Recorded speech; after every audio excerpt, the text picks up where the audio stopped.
मित्रों नमस्कार।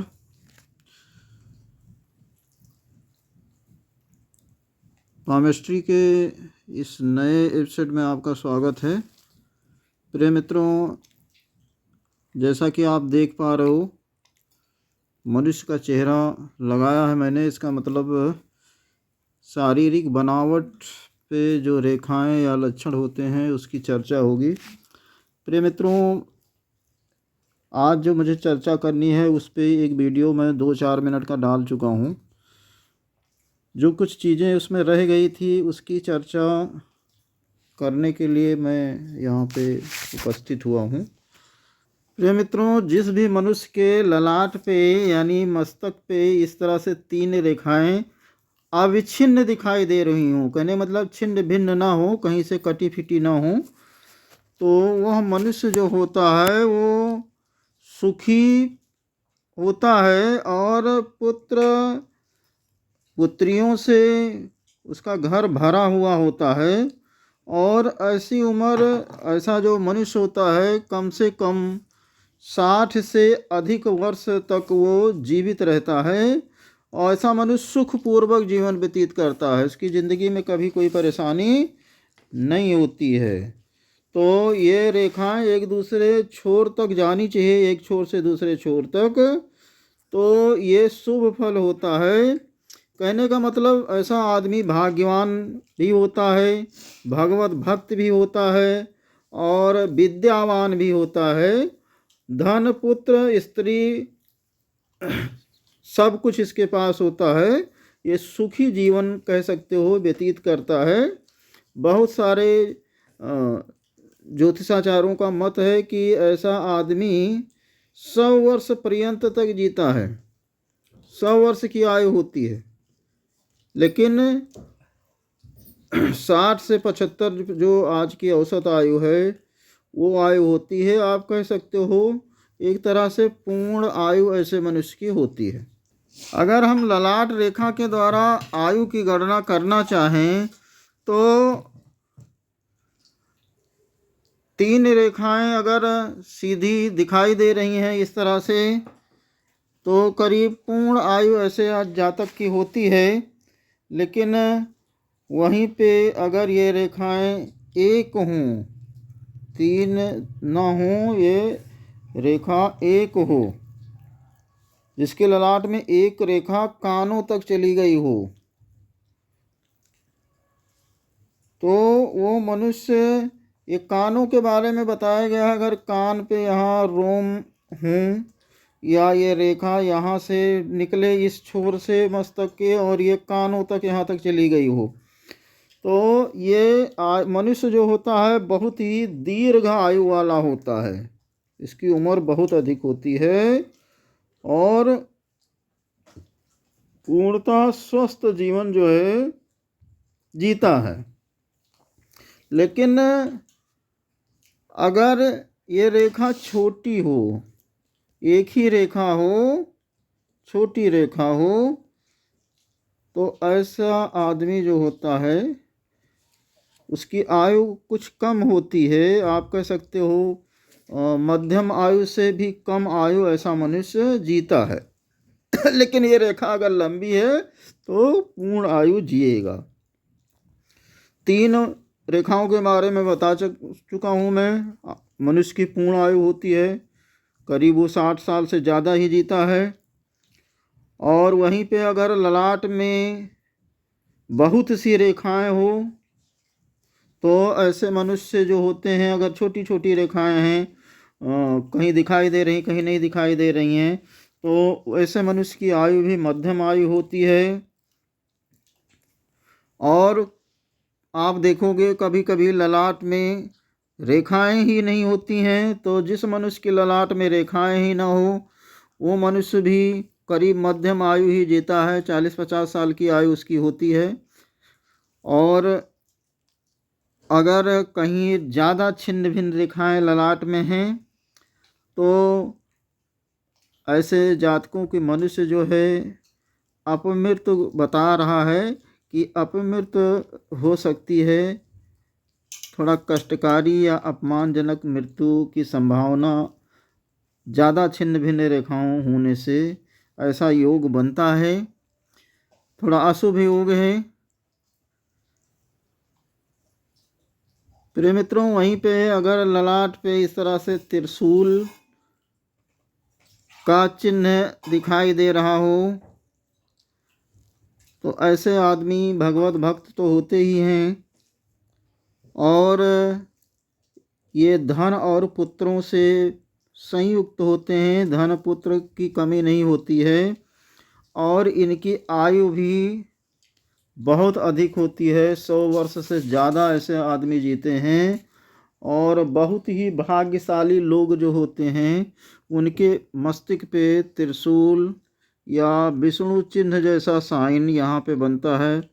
यहाँ पे अगर विष्णु चिन्ह जैसा साइन बन रहा हो या त्रिशूल जैसा साइन बन रहा हो तो ऐसा मनुष्य बहुत भाग्यशाली होता है और बहुत धनी भी होता है, और सुखी जो है जीवन इसका, जो इसके पुत्र या इसका जो परिवार होता है बहुत सज्जन होता है। तो ऐसा मनुष्य जो है, ऐसा जातक जो है बहुत सुखपूर्वक जीवन जीता है और प्रसिद्ध भी होता है। ऐसे मनुष्य का ये पूरी दुनिया वाले जितने हैं सारे लोग सम्मान करते हैं। प्रिय मित्रों, वहीं पे अगर किसी व्यक्ति का ललाट बहुत ऊंचा, बहुत विशाल, शंख के आकृति वाला या विषम या अर्धचंद्राकार टाइप का होता है, ये अर्धचंद्र बन रहा है, तो ऐसा जो मनुष्य होता है शुरुआत में जो होता है गरीब होता है। उसका शुरुआती जीवन जो है थोड़ा कष्टों भरा होता है, थोड़ा धनहीनता का शिकार वो होता है। लेकिन ऐसा मनुष्य जैसे जैसे बड़ा होता जाता है वो निर्धन से धनवान होता जाता है। एक दिन वो बहुत ही रिच हो जाता है, बहुत ही अमीर हो जाता है। प्रिय मित्रों, कुछ लोगों का जो मस्तिष्क होता है, जैसे आप सीपी देखें, नदियों समुद्रों के किनारे सीपी पाई जाती है, तो अगर सीपी के आकृत वाला चिन्ह बन रहा है, मैं आपको बना के दिखाता हूँ। सीपी कुछ इस तरह से ऊपर होती है और यहाँ ऐसे होती है, तो अगर सीपियों की तरह बन रहा हो, ऐसा मस्तिष्क रेखा बन रही है, मस्तिष्क है, तो ऐसा मनुष्य जो होता है, ये आचार्य लोग जो होते हैं, आचार्य ज्योतिषाचार्य भी आप कह सकते हो, तो ये जो आचार्य लोग होते हैं इनका जो मस्तिष्क होता है ये कुछ सीपी की तरह प्रतीक होता है। और वैसे ऐसे मनुष्य जो है अधिकांशतः अध्यापक, शिक्षक, आचार्य, ज्योतिषी ऐसे होते हैं। बहुत विद्वान लोग जो होते हैं, तरह तरह का ज्ञान जिसके दिमाग में भरा होता है, उनका ये जो मस्तक होता है वो सीपियों के आकार का होता है।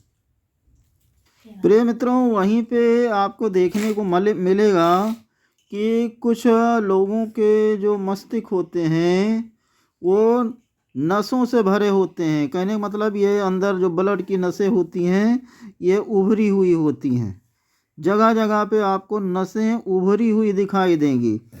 तो अगर ऐसी नसें उभरी हुई दिखाई देती हैं तो ये समाज के लिए बहुत शुभ नहीं होती है।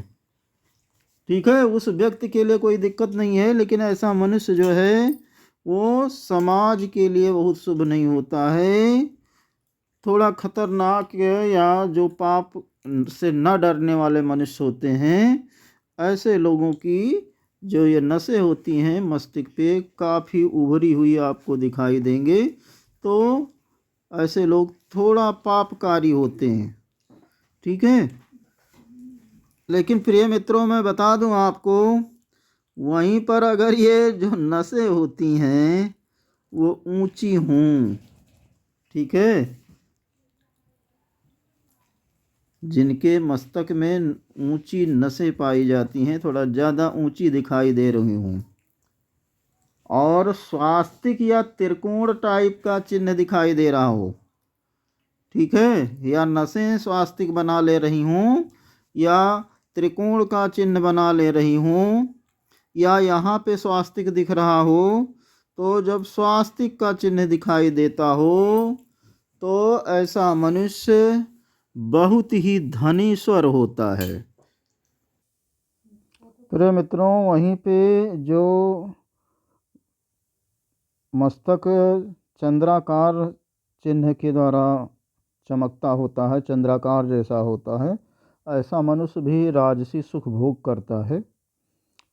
और जिसका ललाट ऊंचा होता है, ऊंचा ललाट दिखता है, तो ऊंचे ललाट वाले मनुष्य जो है काफ़ी धनवान होते हैं, इनके पास धन बहुत होता है। लेकिन अगर ललाट विषम है, यानी कहीं पे ऊंचा या कहीं पे नीचा ललाट है, तो अगर ज़्यादा ऊंच नीच है तो ऐसा मनुष्य सुख में कमी महसूस करता है, यानी उसके जीवन में दुख का पदार्पण ज़्यादा होता है और इसमें वो दुर्जन मनुष्य बन जाता है, सज्जन नहीं रह जाता है। तो ये ललाट अर्धचंद्राकार ललाट, चाहे वो सीपी जैसा हो, चंद्रमा जैसा हो, ऊंचा हो, तो ये काफ़ी शुभ होता है। ऐसा मनुष्य धनवान होता है, पृथ्वी पालक भी होता है। लेकिन अगर ललाट में त्रिशूल, वज्र, धनुष आदि के चिन्ह हो, तो अगर इतने शुभ चिन्ह ललाट में बन जा रहे हैं तो ऐसा मनुष्य सभी मनुष्यों का स्वामी हो जाता है और सभी का प्यारा भी होता है। संत होता है, विद्वान होता है, धनी होता है। तो ललाट में त्रिशूल, धनुष आदि के चिन्ह काफ़ी शुभ माने जाते हैं। ललाट की रेखाओं में मैं बता ही चुका हूँ कि 4 रेखा से करीब पूर्ण आयु हो जाती है। लेकिन अगर ललाट में एक समान 5 रेखाएं हों और दोनों कानों पर्यंत तक अगर रेखाएं जा रही हैं, तो वो पूर्ण स्वस्थ, पूर्ण सुखी और पूर्ण आयु को ऐसा मनुष्य जो है भोगने वाला होता है। 4 ललाट वाला आदमी भी विद्वान, सुखी और संपत्तिशाली होता है। तो इस तरह से अगर किसी का ललाट बहुत छोटा हो, बहुत छोटा ललाट बहुत शुभ नहीं होता है। ऐसा मनुष्य क्रय विक्रय कर, सौदा पानी बेचकर अपना जीवन यापन करता है, थोड़ा कष्टमय जीवन होता है। तो प्रिय मित्रों, ललाट में अगर पीली अविच्छिन्न, जिसके ललाट में 4 रेखाएं हों और पीली अविच्छिन्न या थोड़ा मैली सी दिखाई देती हूँ, तो 80 वर्ष की आयु होती है। तो ये कुछ ललाट के शुभ और अशुभ चिन्हों में से था। तो ये पुरुष के ललाट की बात हो रही थी। आइए स्त्री के ललाट के बारे में थोड़ा देख लेते हैं। प्रिय मित्रों, स्त्री के ललाट में भी ये जो सीधी रेखाएं होती हैं, अगर सीधी रेखाएं बन रही हों, 3 या 4 बन रही हों, तो ऐसी जो जातिका होती है वो बहुत ही मनोहर होती है, सुंदर होती है और गंभीर भी होती है और सौभाग्य भी होती है, धन पुत्र से संपन्न भी होती है और उसका जीवन जो है आनंदमय व्यतीत होता है। अगर उसके कपोल पे तिल भी हो जाए, तो लाल तिल हो, तो ये सोने में सुहागा हो जाता है, बहुत सुखी पुत्रवती ऐसी स्त्री होती है। लेकिन अगर स्त्री के माथे में बहुत ज़्यादा छिन्न भिन्न रेखाएं हों, बहुत कटी फिटी हों, जैसा पुरुष के उसमें हमने दिखाया था कि रेखाएं जितनी भी बन रही हैं कटी फिटी छिन्न भिन्न हो रही हैं, तो अगर ज़्यादा कटी छिन्न भिन्न रेखाएं हों तथा नासिका के अग्रभाग में तिल हो, यहाँ पे काला तिल दिखाई दे रहा हो, तो अगर इस तरह से तिल दिखाई दे रहा है या मस्सा ही दिखाई दे रहा है तो ये सारे अशुभ चिन्ह हैं। ऐसी महिला जो होती है थोड़ा ख़तरनाक होती है, संभल के रहना चाहिए। और ऐसी महिला को अपनी ज़िंदगी में वैधव्य का दुख भी झेलना पड़ता है। ऐसा सामुद्रिक रहस्य वेता जितने हैं इसकी पुरानी सामुद्रिक किताबें हैं, उनका ऐसा फल कथन है। प्रिय मित्रों, ये वीडियो या जो भी जानकारी दी गई है ये केवल प्राचीन पुस्तकों में जो ज्ञान भरा पड़ा है उस ज्ञान को आपके पास पहुंचाने के लिए है, और कोई इसका विशेष मत नहीं है। ये ज्ञान अर्जन के लिए है कि आप ये सारी चीज़ देख के थोड़ा ऐसे व्यक्तियों से होशियार रहें। तो मेरा जो उद्देश्य है ये ज्ञान आप तक पहुंचाना है और कोई अन्य उद्देश्य नहीं है। अगर किसी के भावनाओं को ठेस पहुंचती है मेरी किसी बात से तो मैं क्षमा प्रार्थी हूं। आशा है कि आपका ऐसे ही प्यार दुलार जो है मिलता रहेगा। कंटेंट अगर आपको अच्छा लग रहा है तो लाइक करिए, सब्सक्राइब करिए और कमेंट करके आप अपनी बात पूछ सकते हैं। राधे राधे।